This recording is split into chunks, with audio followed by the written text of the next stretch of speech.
Hi. How many of you believe that you know quite a bit about the Asian belief systems? Okay, well that's understandable, seeing as there are so many different ones. There's Buddhism, Taoism, Shamanism, Ancestor Veneration, and Animism. Now, I'm sure you've probably heard of the first three, Buddhism, Shamanism, and Taoism. But what about the other two? What about Ancestor Veneration and Animism?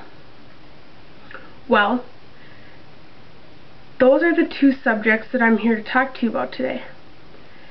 Now, after I've been studying these two subjects for multiple years now, and having found great research online, I feel confident that I'll be able to help you understand these two belief systems in easier terms today. I will define for you both Ancestor Veneration and Animism, explain where each is present in today's cultures today, what each entails, and give a brief explanation of spirit shrines and the different offerings that are common in Ancestor Veneration. Now, let me go into some brief definitions of both Ancestor Veneration and Animism. Now, what is Animism? Well, according to Wikipedia and multiple other sites such as the Vietnamese embassy website, Animism is a philosophical, religious, or spiritual idea that souls or spirits exist not only in humans, but also in other natural phenomena. Animism is not necessarily a religion as some of us come to think of a religion today, but rather a belief that is included in multiple other religions. Now, what is Ancestor Veneration?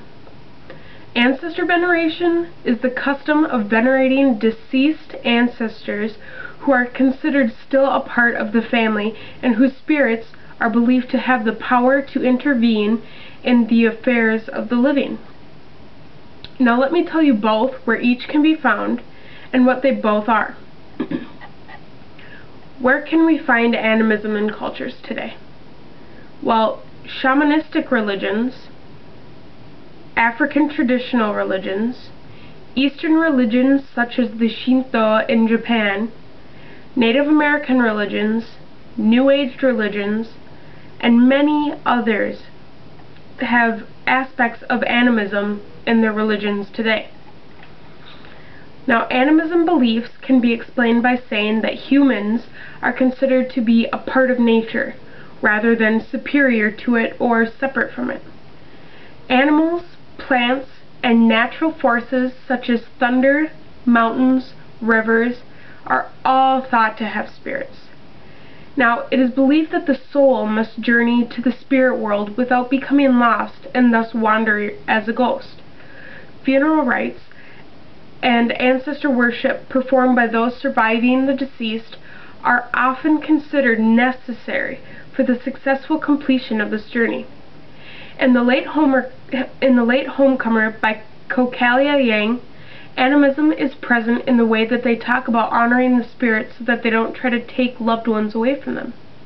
The book also touches on ancestor worship because it tells how you must honor your ancestors so that they can take care of you and have a good influence on your life. Which leads me into my explanation of Ancestor Veneration. Ancestor Veneration is present in most cultures to varying degrees around the world. Many people don't even realize that they're taking part in Ancestor Veneration. It can be found in Africa, ancient Egypt, ancient Rome, China, Korea, Vietnam, Japan, India, the Philippines, Ireland, the United States, and many, many more. Kind of extensive, wouldn't you say? Ancestor Veneration seeks to honor the deeds and memories of the deceased. Now, a family will gather for a banquet in memory of the deceased.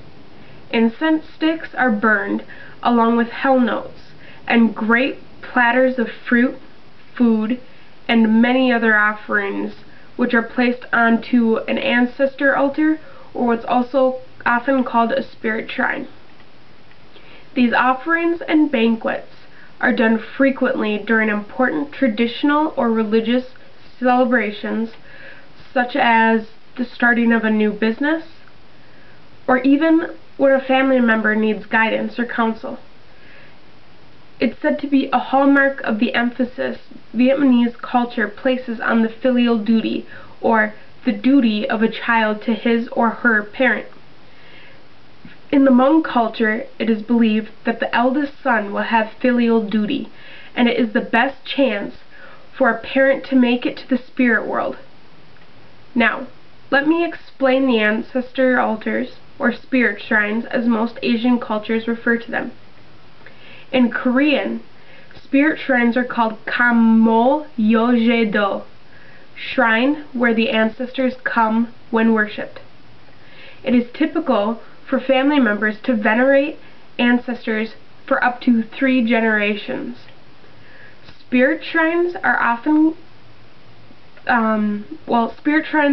contain pictures of the deceased, as well as some of their favorite things when they were living. The deceased's favorite foods, lit incense, money, which is hell banknotes, and special clothing are all used in the veneration ceremonies.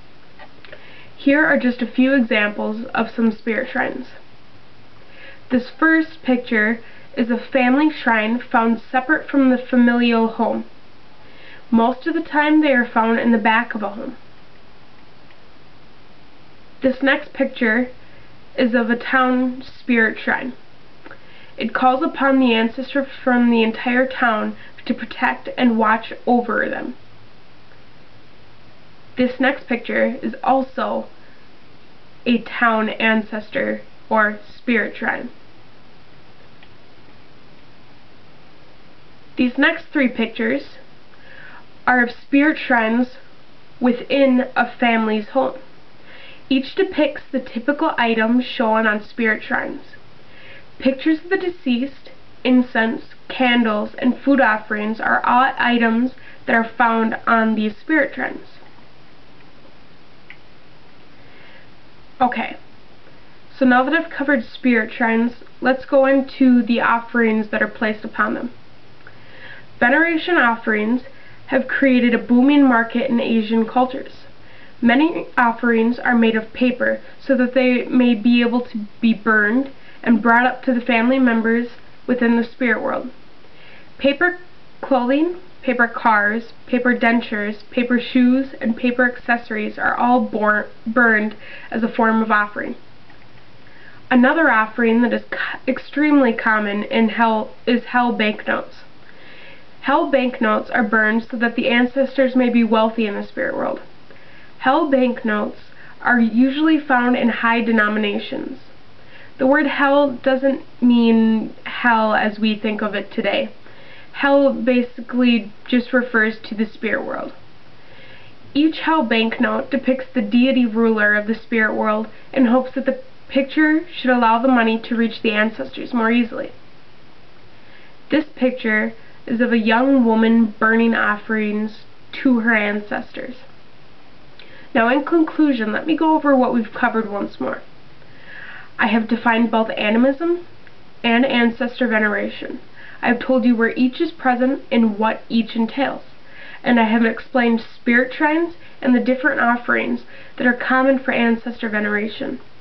I hope this allows you to have a better understanding of these 2 very different cultural beliefs.